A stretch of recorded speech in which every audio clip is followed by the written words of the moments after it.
జూబ్లీహిల్స్ ఉప ఎన్నికపై 3 పార్టీలు ఫోకస్ చేశాయా? సమరానికి తాము ఎప్పుడైనా సిద్ధమేనని ప్రకటిస్తున్నాయా?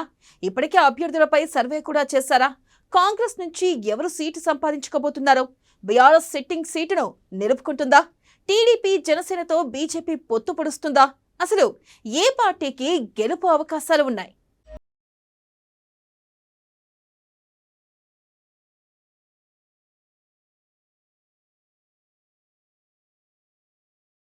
గెలుపు కోసం పార్టీల కసరత్తు, గెలిచి సత్తా చాటాలని కాంగ్రెస్ వ్యూహాలు, గెలుపు కోసం ఆరాటపడుతున్న బీఆర్ఎస్ బీజేపీ, జూబ్లీహిల్స్ పై కీలక నేతలతో కేసీఆర్ సమావేశాలు, టీడీపీ జనసేనతో బీజేపీ లోపాయికారి పొత్తు.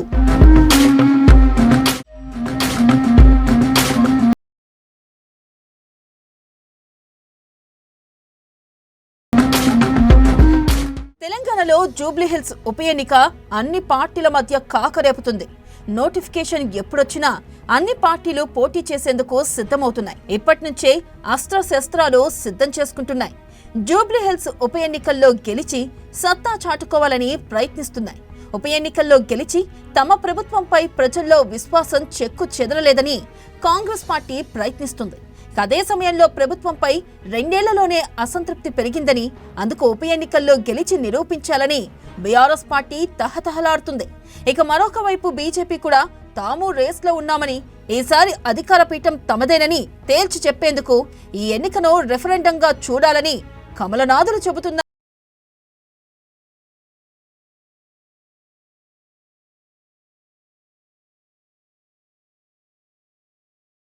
కాంగ్రెస్ పార్టీ హైకమాండ్ ఇప్పటికే అభ్యర్థి విషయంలో స్పష్టత ఇచ్చింది. లోకల్స్ ను మాత్రమే అభ్యర్థిగా ఎంపిక చేస్తామని మంత్రి పొన్నం ప్రభాకర్ బహిరంగంగానే ప్రకటించారు. అంటే ఇతర నియోజకవర్గాలకు చెందిన నేతలు ఇక్కడ పోటీ చేయాలన్న ఆశలు పెట్టుకోవద్దని కూడా సున్నితంగా తెలిపినట్లయింది. అయితే గత ఎన్నికల్లో పోటీ చేసిన మాజీ క్రికెటర్ మొహమ్మద్ అజారుద్దీన్ తీవ్రంగానే ఢిల్లీలో తనకున్న లాబియింగ్ తో ప్రయత్నాలు చేస్తున్నారు. అయితే అజారుద్దీన్ ను అభ్యర్థిగా ఎంపిక చేయడం స్థానిక రాష్ట్ర నాయకత్వానికి ఇష్టం లేనట్లు కనిపిస్తుంది. అజారుద్దీన్ ప్రజలకు అందుబాటులో ఉండే నేత కాదని, అందుకే ప్రత్యామ్నాయం వైపు హస్తం పార్టీ చూస్తున్నట్లు సమాచారం. మరి హైకమాండ్ నిర్ణయం ఎలా ఉంటుందన్నది చూడాలి.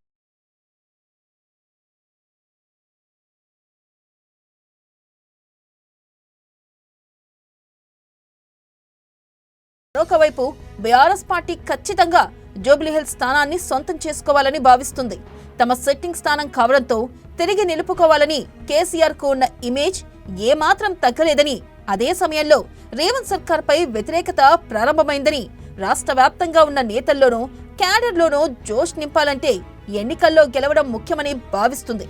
మాజీ ముఖ్యమంత్రి కేసీఆర్ కూడా ఇటీవల ఎర్రవెల్లిలోని ఫామ్ హౌస్ లో కీలక నేతలతో భేటీ అయ్యారు. కేటీఆర్, హరీష్ రావు, జగదీశ్వర్ రెడ్డి తదితరులతో జూబ్లీహిల్స్ ఉప ఎన్నికపై ప్రధానంగా చర్చించినట్లు తెలుస్తుంది. అయితే 2-3 అభ్యర్థుల పేర్లను కేసీఆర్ పరిశీలిస్తున్నారని, సర్వే చేయించిన అనంతరం వారిలో ఒకరికి కేటాయిస్తారని అంటున్నారు.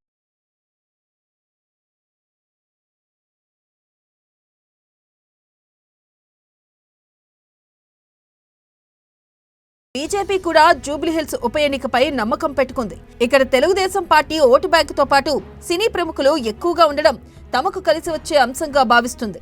అయితే టీడీపీతో పొత్తుకు మాత్రం బీజేపీ సిద్ధపడడం లేదు.